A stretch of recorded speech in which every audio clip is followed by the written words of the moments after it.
Dubai दुनिया के सबसे अमीर देशों में इसका नाम आता है। यहाँ के लोगों के पास पैसा भी बहुत है।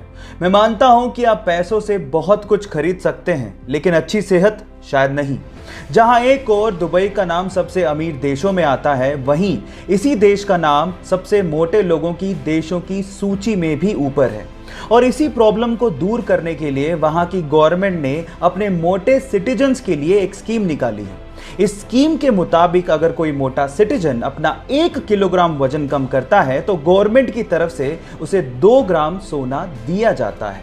इससे अच्छा मोटिवेशन और क्या हो सकता है। आपको ये इंटरेस्टिंग फैक्ट जान के कैसा लगा, चैट सेक्शन में लिखना मत भूलिएगा।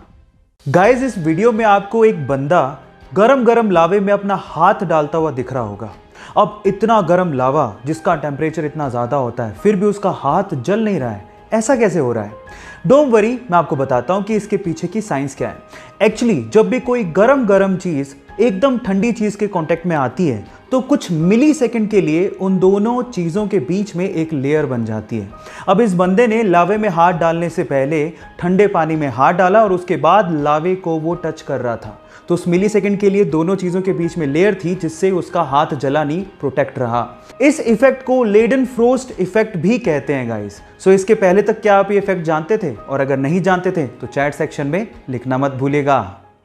गाइस, क्या आपको पता है कि बाजार से खरीदी गई पानी की बोतल पे जो एक्सपायरी डेट लिखी हुई होती है वो एक्चुअली पानी के लिए नहीं होती। मतलब एक्सपायरी डेट के बाद पानी खराब नहीं होता। हो गए ना हैरान? पर सवाल ये है कि फिर वो एक्सपायरी डेट किसके लिए होती है? डोंट वरी, मैं आपको बताता हूँ।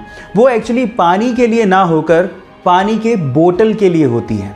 अगर आपके पास कोई पानी की बोतल है और वो अगर एक्सपायरी डेट को क्रॉस कर चुकी है तो इसका मतलब ये है कि वो जो पानी की बोतल है जो कि प्लास्टिक से बनी है वो केमिकल रिलीज करना शुरू कर देती है।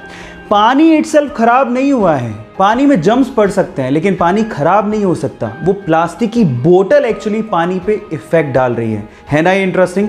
क्या आपको इसके पहले तक ये इफेक्ट पता था? और अगर नहीं पता था तो चैट सेक्शन में लिखना मत भूलिएगा। पीने के पानी की समस्या आज बहुत सारे देशों में है, लेकिन बहुत ही कम देश ऐसे हैं जिन्होंने पेरू देश के जैसे इस समस्या का समाधान निकाला हो। जी हाँ गाइस, पेरू देश में भी बहुत सारे ऐसे इलाके हैं जहां पर पीने के पानी की बहुत ज़्यादा प्रॉब्लम है।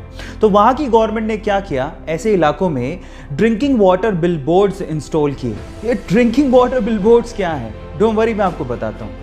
ये होते तो बिलबोर्ड्स ही हैं जिस पे एडवर्टीजमेंट ही चलती है, लेकिन उनमें कुछ ऐसी मशीन्स को इंस्टॉल किया गया है जो कि एयर से मॉइस्चर को कैप्चर करती है, फिर उसे फिल्टर करती है और उसे पीने लायक पानी में कन्वर्ट करती है। जी हाँ गाइस, और ऐसा करके सिर्फ एक बिलबोर्ड से 50 से 60 फैमिलीज को पीने लायक पानी मिल पा रहा है ना? ये इंटरेस्टिंग फैक्ट। ये इंटरेस्टिंग फैक्ट जान के आपको कैसा लगा, चैट सेक्शन में लिखना मत भूलिएगा। गाइस, अगर आप रेड कलर कोक के केन को पानी में डालेंगे तो आप देखेंगे कि वो डूब जाएगा, लेकिन अगर आप डाइट कोक के केन को पानी में डालेंगे तो वो फ्लोट करने लगेगा। सवाल ये कि ऐसा क्यों होता है? आप में से कई लोग शायद ये कहेंगे कि ये मटेरियल की वजह से होता है जो कि कोक के केन को बनाने में यूज हो रहा है, लेकिन गलत। एक्चुअली ये हो रहा है डिफरेंट टाइप की शुगर को यूज करने की वजह से। आपको मैं आपकी जानकारी के लिए बता दूं कि रेगुलर कोक में रेगुलर शुगर यूज की जाती है, जबकि डाइट कोक में एक आर्टिफिशियल स्वीटनर एस्पर्टाइम को यूज किया जाता है जो कि शुगर से काफी गुना ज्यादा मीठा होता है, जिसकी वजह से उसकी बहुत ही कम क्वांटिटी से काम चल जाता है। और इसी एस्पर्टाइम की वजह से, क्योंकि उसकी क्वांटिटी बहुत कम यूज हुई है, डाइट कोक पानी के मुकाबले बहुत ही कम डेंस होता है और फ्लोट करने लगता है। क्या इसके पहले तक इफेक्ट आप जानते थे? और अगर नहीं जानते थे तो चैट सेक्शन में लिखना मत भूलिएगा।